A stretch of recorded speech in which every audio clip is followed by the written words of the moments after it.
Aha! This is Laborc, and it is so nice to have you here. These are the paints you need. The lucky winner this time was Sir Ronen of the Vale, one of the Paladin heroes from the game. When I started this YouTube channel, I already painted 3 of the heroes from the core box, so this time it's one of my Patreon's minutes. By the way guys, if you want me to paint your heroes or monsters from the game, or basically anything, feel free to contact me on Facebook or Instagram. Both links are in the video description. Now, I primed Sir Ronen black and started with his face. I like to start with the face because it usually gives me good momentum that I finish a harder part at the start of my painting session. The first layer is Bugman's Glow. As you can see, the paint is thinned down. Cover all the skin you can reach through his helmet. After that I went for the eyes with white grey. Those eyes are a bit of a challenge because the eyeball shape is basically flat and very small, and the eyelids will do a perfect job blocking your brush from reaching the eyeballs. I painted the eyes after the skin base layer, so later I wouldn't mess up the finished skin. I covered up where the off-white flowed off a bit with Bugman's Glow. Try to be careful here. If you have a hard time painting eyes, this will be a good exercise because this is a hard one. Thin your paint so it runs nicely, but not too runny. Our goal is to do it in one coat. Paint the iris black and leave yourself some time to make mistakes. I will slap on your tiny hand, but that's okay. Papa Laborc had to go back a couple of times to get those eyes right. It's a back and forth process. One more important thing. Try to give some direction to the iris. If you want to paint eyes that look like the character stares right before him, it's a lot harder. You have to be extremely precise to avoid having googly eyes. See? Now the eyes look to the side. It's much easier to paint it, and as I said, these ones are a bit hard to paint, so make your life easier for yourself and don't try to paint symmetrical pupils. Now with the eyes out of the way, we continue the work on our skin. Mix some barbarian flesh to the Bugman's Glow and create the highlight areas. Since this guy is already looking to the right, I paint the main light source coming from his right side, which is the left side to us. So try to create a bit larger highlight area on the right side on his face, which is left if you are watching the video. With gradually decreasing the highlight areas, continue with barbarian flesh. My paint is really thin, and I increase the opacity of the layer incrementally. Place the highlights on the cheeks and nose and nostrils, and also the bottom of the eyelids. Sir Ronen has some really baggy eyes. Like he's getting tired already from fighting monsters all day and he just wants to go home. Papa Laborc mixed some elven flesh to the barbarian flesh to increase the luminosity on the face. As you see, I only apply this to the right side of his face to increase the effect that the light is coming from his right side and his nose is blocking the light from the other cheek. To make his face silky smooth like Granny's butt cheek, I used some glazing. The paint consistency here is really important. Don't let it run into the crevices or I'll slap on your tiny hand. Now with pure elven flesh. Continue the process, going for smaller and smaller parts on the face and focusing on his right side. If you have good eyes, then it won't be a big deal, but if your eyes are old like Papa Laborc's, then use a magnifying lamp or glasses. It will help you greatly, but most importantly, have some good lights for painting. Let's mix some white grey to the elven flesh and increase the contrast on that very paladin's face. Watch how thin the paint I'm using. It takes me more layers to build up the opacity, but at the same time, I leave myself room for mistakes because thin paints don't cover well, so if I hit a part with the brush that I originally didn't want to, then it won't be a big problem. Okay, it's some glazing time again! Remember guys, not too runny and same motion with your brush every time. or it won't look nice. If you are done with that, then you are done with the face. The best part is, this was the hard part. From now on, it's a joyride. So stretch your legs a bit and drink a tea with a teaspoon of pig fat. At least that's how Granny drank his tea. Now cover all the armor with London Grey. Guys, this is a very simple NMM, so if you want to try NMM for the first time, it's the perfect opportunity. You can cover the shield and sword as well, but Papa Laborc likes to paint in sections, so I only deal with the armor this time. Do not thin down your paint too much, so you can do this in one coat. So Ronen's armor is very nicely detailed, so look for the venting holes and try to leave the crevices black between the armor panels, so you won't have to blackline much. Also leave the extreme shadows black, like under his arm. Now glaze over those shadows with London Grey, so you get a smooth result. I leave it up to you how smooth you want it, but if you want some good old Papa Laborc's advice, then you won't do more than 2 coats. Our first highlight will be blue-grey. Remember guys? In the last video I said I ran out of Administratum Greys, so Papa Laborc did some shopping for some new greys. Don't worry, I refilled the Administratum Grey, but sometimes new paints can be really inspiring. And there is no way I could have just mixed up these colors from my other paints to get the same result. Use stippling to create some texture and it will make it easier for blending the color.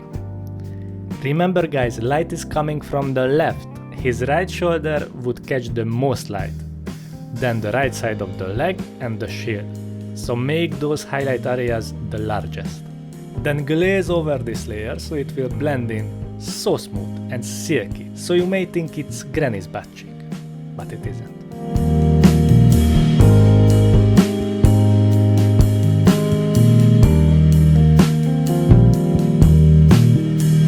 If you like this blue-grey color, then this pale blue-grey will be your new favorite.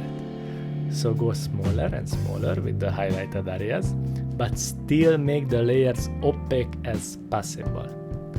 Continue with the stippling, because stippling is the key for easy blending. And we want to blend these layers relatively fast.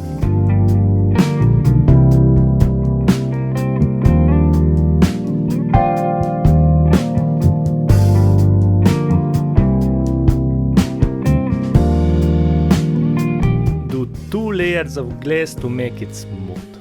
If you need more than that, then maybe your highlight placement could use some more work.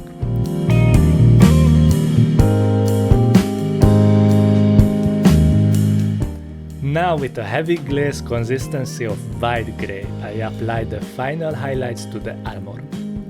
Same stippling motion like we did in the previous steps. Look how our armor slowly coming to life, and I'm still having so much fun doing it. You can see how the highlights are connected for the same shapes of metal. This is really important to have a realistic effect.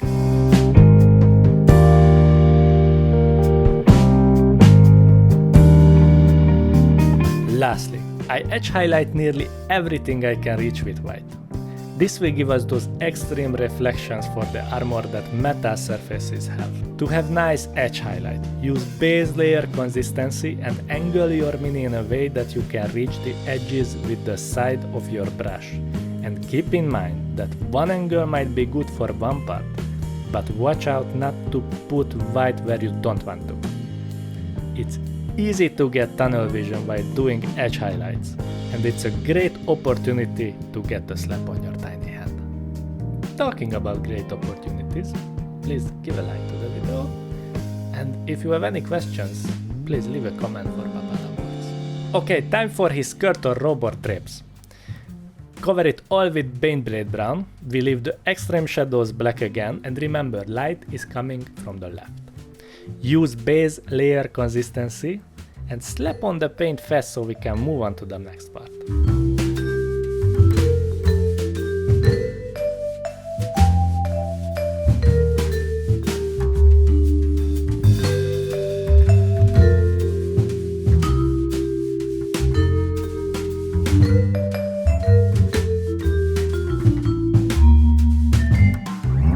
The next part is a little bit of glazing over the shadow parts 2-3 coats will do fine, and remember guys, start the brush stroke in the dark part and end it in the bright part. Not the other way around, because then it will look messy and we like it clean like Granny's armpit. Now we will add some nice texture to the robes. Try to make small lines so it will give us the illusion that our paladin has some rough trips. I mean, paladins are men of the holy light, right? But they are not wealthy, or are they? I have no clue, I don't play basements and lizards or cellars and reptiles or whatever it's called, but the point is, we want to make those clothes look like it's some rough textile. Use base layer consistency and shape your brush to have a nice tip and wipe off the excess paint on a paper towel. This way you will succeed.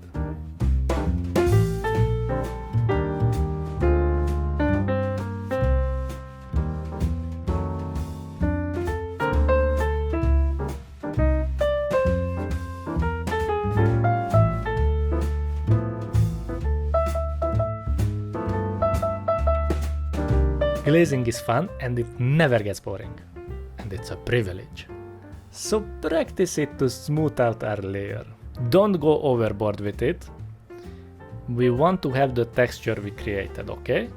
No Mickey Mouse.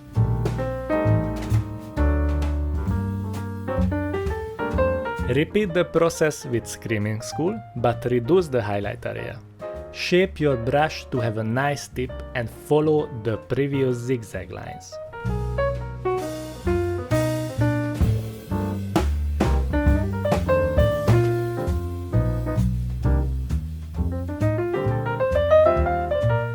We glaze again, and with that, the robes are done.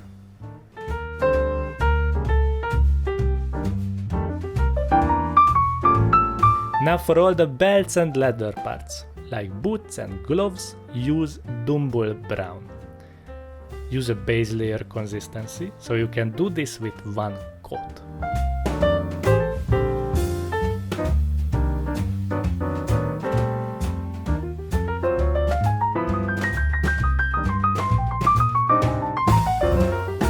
Create some highlights with Scrag Brown. You can stipple with dots and scratches if you want to create a rough and used look. Also, this warm brown is going to work greatly with the coldness of the bluish steel armor.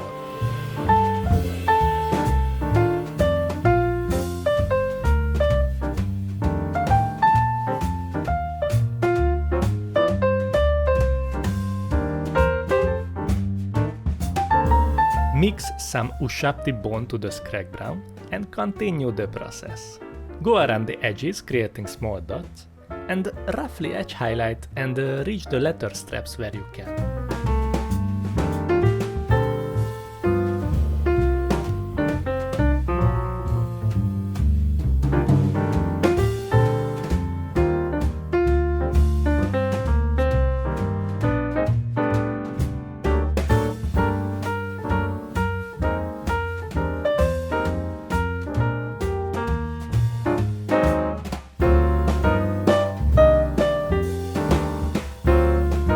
With pure Ushapti bone, we apply the final highlights to the leather parts. It's stippling again and a heavy glaze consistency. It's nice to use thin paints for this, because you can incrementally build up the opaqueness and you don't need glazing after that.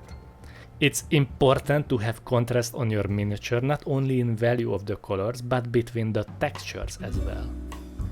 If everything is smooth and shiny, that's not really interesting for our eyes. For the inside of the shield, use Scrag Brown, base layer consistency, and try to avoid that the paint flow into the recesses. The wood grain is so nicely detailed on the inside of the shield, Papa Laborc is sure you can paint it with ease. Just some carefully applied vertical brush strokes and you will be fine. Then I highlighted the wood grain with some thinned down Deathclaw Brown. Orangish browns works great with blue, because orange is a complementary color to blue, so using colors like this will give us a harmonic look. Lastly, I applied some Ushapti bone to the grainy parts that are closer to the shield's edge. Small vertical brush strokes so you won't get paint in the crevices. If you do, I think you know what's going to happen.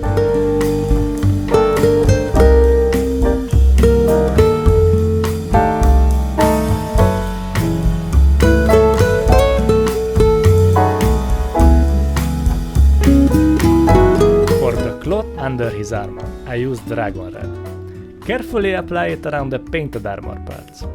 Angle your brush so you won't hit the gloves or the metal parts. Papa Laborc's doing this part now because he believes in you, and not because he forgot to paint it before the gloves and the armor.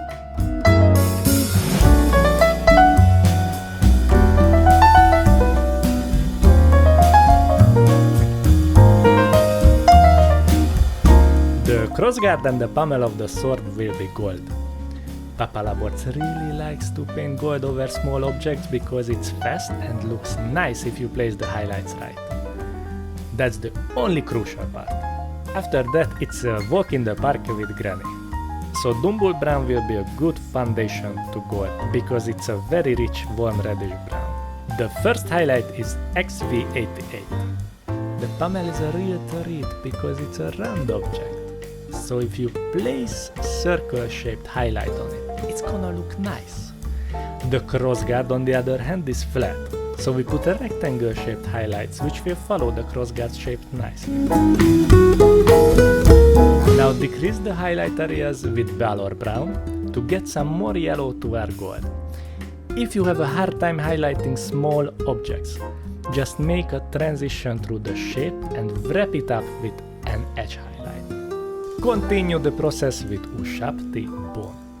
This will desaturate our highlights, and since we used Ushapti bone on the robes as well, it makes sense that the gold would reflect those colors. Try to make small dots in the Ushapti bone section to imitate a small glint on the metal's surface with white grey.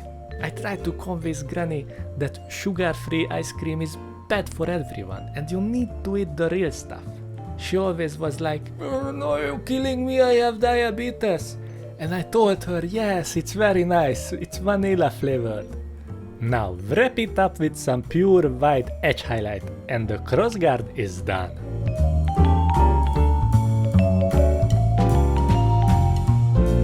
Guys, all that left is the sword and the shield, but seriously, it's nothing new.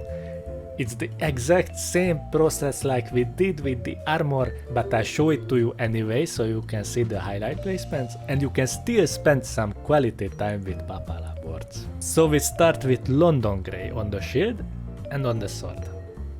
Cover the whole surface. Then apply Blue Grey to half of the surfaces, except for the rivets. Leave the rivets on the shield London Grey, we will deal with them later.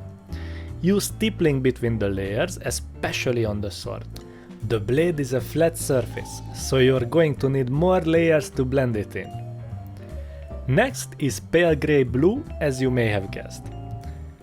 Apply it in the same way like we did before, gradually decreasing the highlight areas. As you see, I created an opposite gradient for each side of the blade, but you can create as many highlight areas as you want if you want to practice blending a bit more.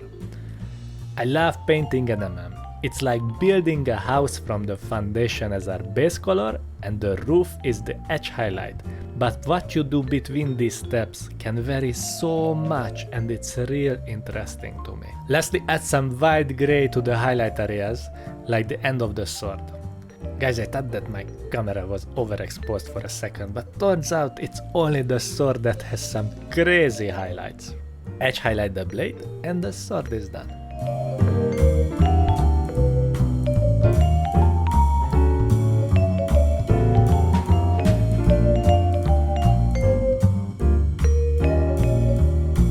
Then I glaze some to smooth out the transition a bit. Not a lot because rough surfaces will be more interesting with rough blends in my opinion. I added some secondary reflection to the shield because that part was too dull, but that's okay. It's very useful if you paint something for long hours to take breaks and look at it with a fresh pair of eyes. You can see your mistakes more and most importantly, you get a chance to correct them. Now I wanted to try out these Tamiya panel liners again. turns out they are quite easy to use and really fast to do some black lining on the scratches of the shield. When it overflows, I just use some Q-tips dipped in enamel thinner. Back to the rivets. Remember, a round object. With pale grey, make a circle in the lower left part. And with white grey, make a dot in the lower right part. And with white, at the top left part. See? Shiny little rivets. Come on guys, this is fun.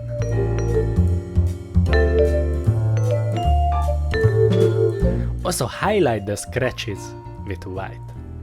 Carefully edge highlight them and don't let the paint flow into the cracks, or I will slap on your tiny hand. Then we paint the gold ring on the shield the same way we did with the crossguard. Little help placing the highlights on circle-shaped objects. Try to place it in a radial shape, otherwise it will look off and out of place, and no amount of glazing can help a badly placed highlight. I mean, there is an amount that can help, but it's not really efficient. So all the same steps, guys. There is really not much to it. Basically, NMM is a bit of a labor, but when you are done with it, it's so worth it. I hope you guys enjoyed watching the NMM, and I hope some of you will try it out for yourself. If you do, please send me the results through Instagram.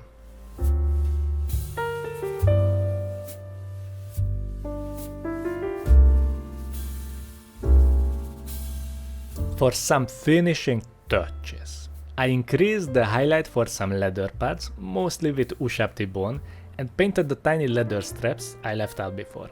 And did some black lining where I think it was necessary. If you finish the mini, I strongly encourage you to take a break from it and look at it with a fresh pair of eyes, so you can see if anything needs to be fixed, or maybe you just missed a part. It's quite easy to do that if you use a black primer and aim for a high contrast with your paint job, because your brain can think it's only a dark shadow and not an unpainted part. Now look at the final result. It was great fun painting this mini, and Sir Ronen is ready to go into battle and search from some nice loot. Or if you look at his face, maybe you choose someone else and give him a break. Thank you for joining me on this little painting adventure. A huge thanks to my Patreons who support these kind of videos. With a special shout out to Jonathan Roth! If you want to support Papa Laborc's work and vote on the next mini that Papa Laborc should make a video about and have early access to these video tutorials, then join me on Patreon now. I hope the rest of your day will be as smooth as a granny's butt cheek. Also, please subscribe and like the video and leave a comment.